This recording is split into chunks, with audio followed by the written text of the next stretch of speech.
Hi everyone.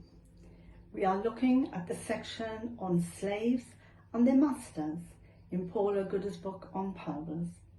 And today's section is called The Compassionate King and the Unmerciful Slave. As in the days of Jesus, we still have slaves around nowadays, even though slavery has been officially abolished in some countries for some years. And some people are called servants but treated very badly. 20 odd years ago, a group of 9 of us from St Andrew's Church, Congsby, took a trip to Tanzania at the invitation of a missionary who had visited our church. We had most of our meals at the missionary's house, and we were quite surprised to see how many servants they had.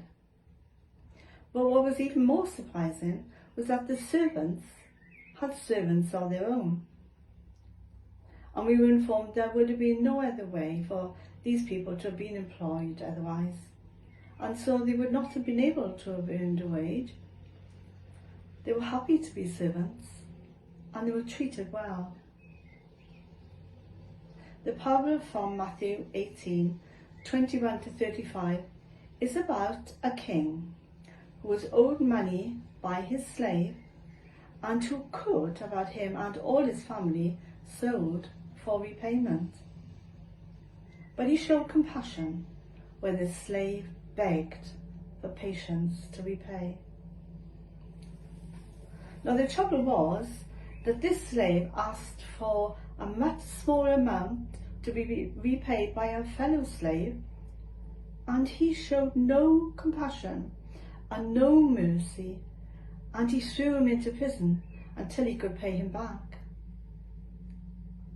When the king found out, he was angry and handed the first slave over to be punished until his debt was paid. Jesus warned his listeners that God's forgiveness is not to be trifled with if we don't do the same and forgive others from the heart for both intentional and unintentional wrongdoing. That's something to think about, isn't it? Jesus spent much of his ministry caring for Gentiles and tax collectors. They might have been cast out of the community, but they were still to be forgiven and cared for. The Lord's Prayer has an uncomfortable principle of asking that we be forgiven as we forgive others. Not more than or less, but as we forgive others. And the implication is that we cannot ask God to forgive us more than we forgive others. We have been forgiven much and therefore need to forgive in much the same way. I think this is quite challenging. Some of the challenging bits in Jesus' teaching are about forgiveness. We sometimes think that people should ask for forgiveness, that they should be repentant. But Jesus declares that we should just forgive and carry on forgiving until we have forgotten how much we have done so.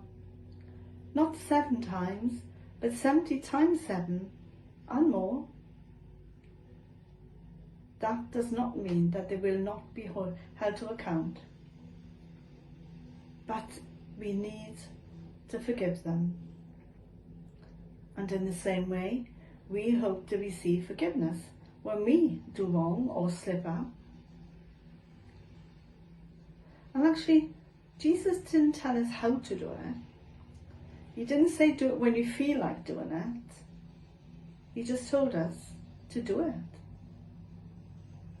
Just like he did on the cross when he called out, "Father, forgive them, because they don't know what they are doing."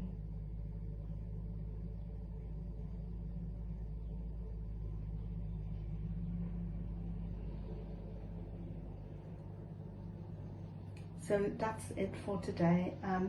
I hope that you have a really good day and week. I'm going to watch Wimbledon now, and I hope to see you next week. Bye for now.